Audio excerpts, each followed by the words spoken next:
এবারে আমরা দেখব অনুবন্ধী বা প্রতিযোগী জটিল রাশি কাকে বলা হয়, বা conjugate of A complex number. Conjugate of এ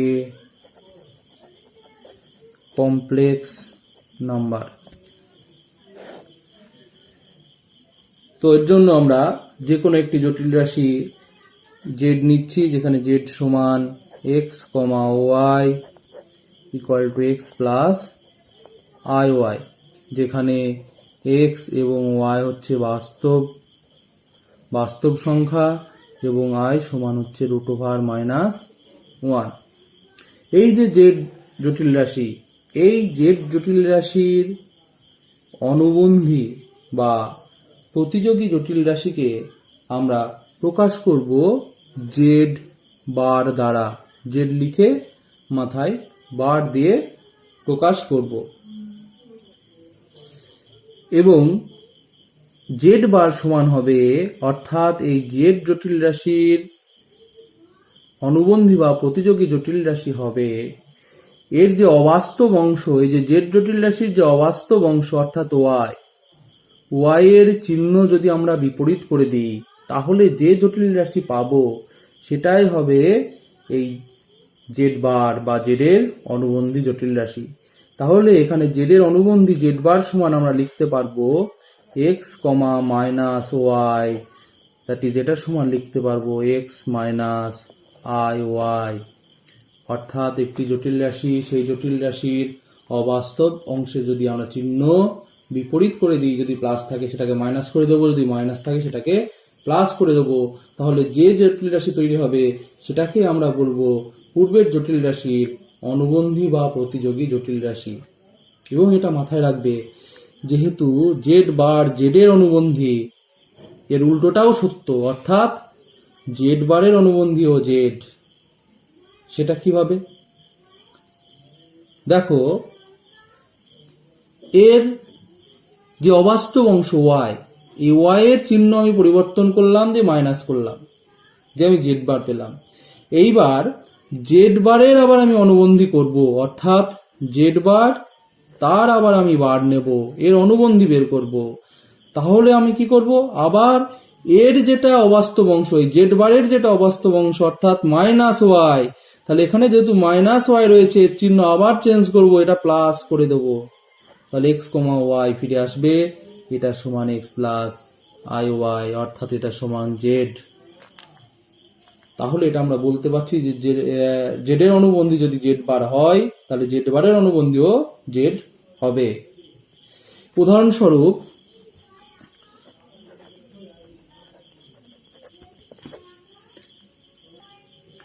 ধরো z1 আমরা একটি জটিল রাশি নিচ্ছি 2 + 3i, তাহলে z1 এর অনুবন্ধী হবে, যাকে প্রকাশ করব z1 বার দ্বারা।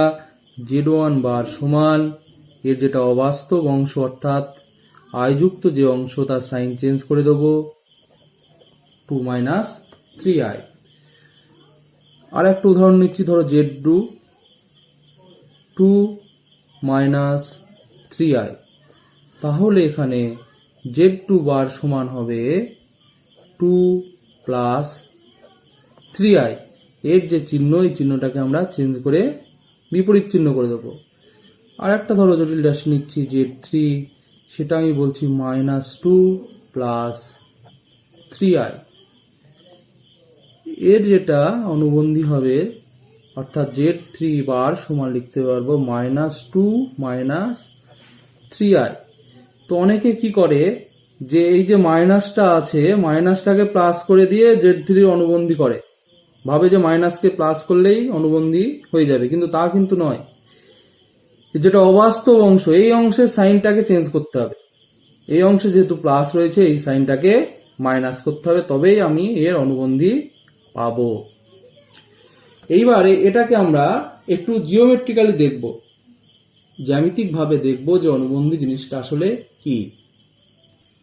তো এর আগে আমরা দেখেছি এই যে জেড জটিল রাশি, এই জেড জটিল রাশি, এই যে জটিল তল, এটা যদি জটিল তল হয়, এই জটিল তলে একটি বিন্দুকে সূচিত করবে, এবং সেই বিন্দুটাকে আমি বলছি পি বিন্দু, সেই পি বিন্দুর স্থানাঙ্ক হবে x comma Y, x comma Y.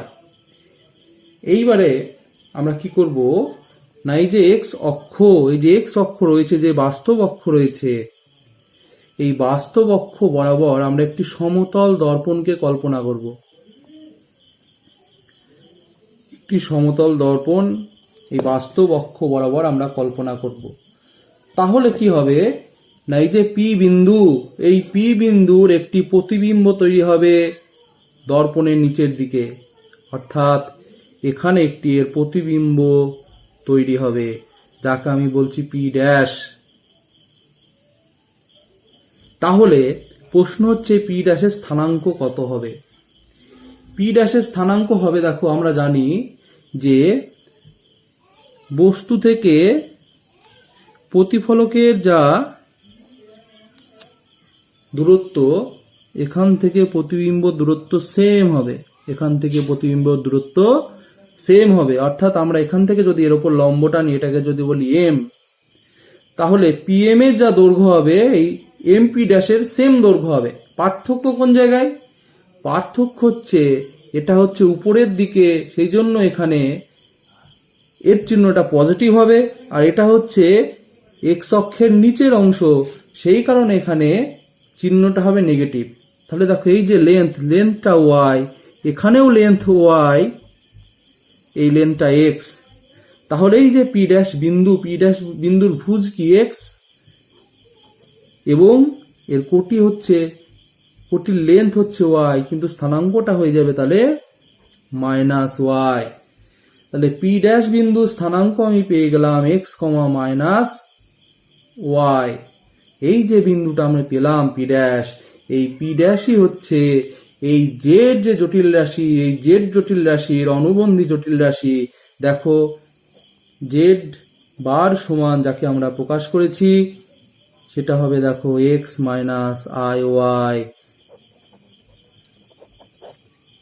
তাহলে জ্যামিতিকভাবে যেটা আমরা দেখতে পেলাম, যদি আমরা এক্স অক্ষ বরাবর একটি দর্পণ, সমতল দর্পণ যদি কল্পনা করে নিই, তাহলে এই বিন্দুর যে প্রতিবিম্ব তৈরি হবে সেই বিন্দুটি হচ্ছে মূল বিন্দুর অনুবন্ধী জটিল রাশি। এবার ধরো বিন্দুটি এখানে রয়েছে,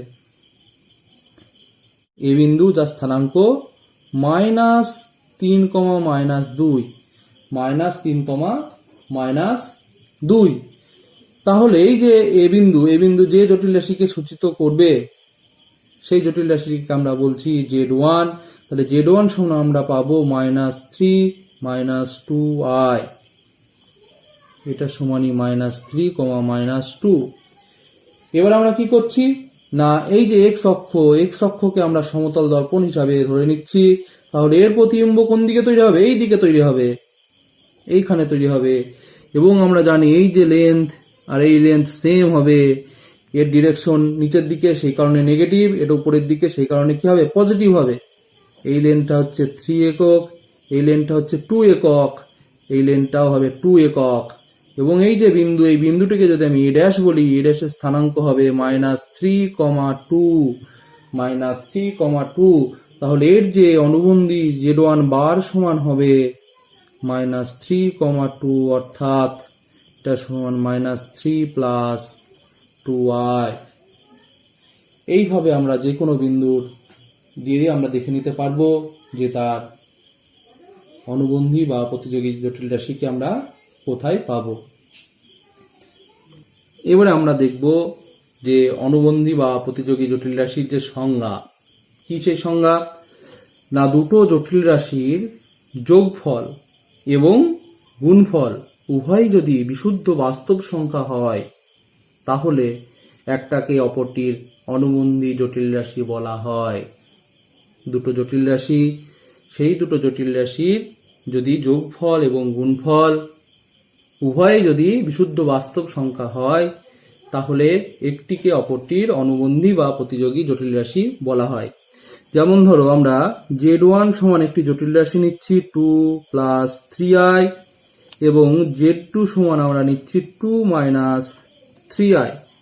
তাহলে দেখো z1 + Z2 সমান আমরা যেটা পাবো, Z1 প্লাস Z2 সমান আমরা যেটা পাবো 2 plus 3i plus 2 minus 3i।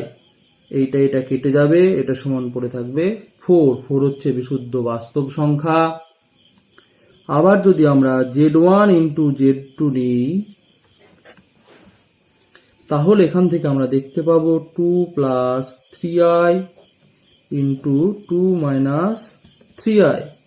এটা সমান 2 দিয়ে 4 minus 6i plus 6i minus 9i square. এটা কেটে যাবে, এটা সমান 4 প্লাস 9, যেহেতু i স্কোয়ার সমান মাইনাস 1, যেহেতু i স্কোয়ার সমান মাইনাস 1, তাহলে এটা সমান আমরা পাবো 4 প্লাস 9 ইকুয়াল টু 13। এটা হচ্ছে বিশুদ্ধ বাস্তব সংখ্যা। তাহলে দুটো জটিল রাশি Z1 এবং Z2, এই দুটো জটিল রাশির যোগফল এবং গুণফল একই সঙ্গে বাস্তব হচ্ছে। এই কারণে আমরা Z1 কে আমরা বলবো Z2 এর অনুবন্ধী, বা Z2 কে আমরা বলবো Z1 এর অনুবন্ধী জটিল রাশি। এইখানে এটা দেখাতে গিয়ে আমি যেটা করলাম, দেখো দুটো জটিল রাশির যোগ করলাম এবং গুণ করলাম। এইগুলো এর পরবর্তী যে পার্ট রয়েছে, এই ভিডিওর যে পরবর্তী পার্ট রয়েছে, সেইখানে গিয়ে তোমরা এই যোগ এবং গুণ সম্বন্ধে তোমরা জানতে পারবে। তো এখানে আমরা ওই ধারণাকে কাজে লাগিয়েছি, ওটা দেখে নেবে, তাহলেই জায়গাটা পরিষ্কার হয়ে যাবে। এবারে আমরা অনুবন্ধী জটিল রাশির কিছু ধর্ম নিয়ে আলোচনা করব। এই ধর্মগুলো আমাদের প্রমাণের প্রয়োজন নেই, কেবল আমরা ধর্মগুলোকে মনে রাখব। আমরা ধরে নিচ্ছি Z1, Z2 তিনটে জটিল রাশি।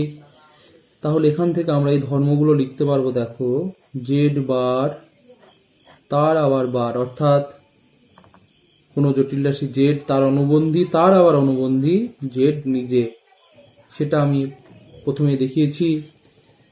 2 নম্বর যে ধর্ম রয়েছে Z প্লাস Z বার, অর্থাৎ কোনো জটিল রাশি তার অনুবন্ধী জটিল রাশির যোগফল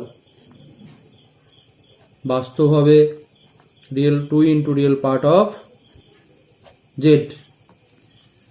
3 নম্বরে যেটা রয়েছে Z মাইনাস Z বার, এটা সমান হবে 2i imaginary part of Z, 2 into i into imaginary part of Z।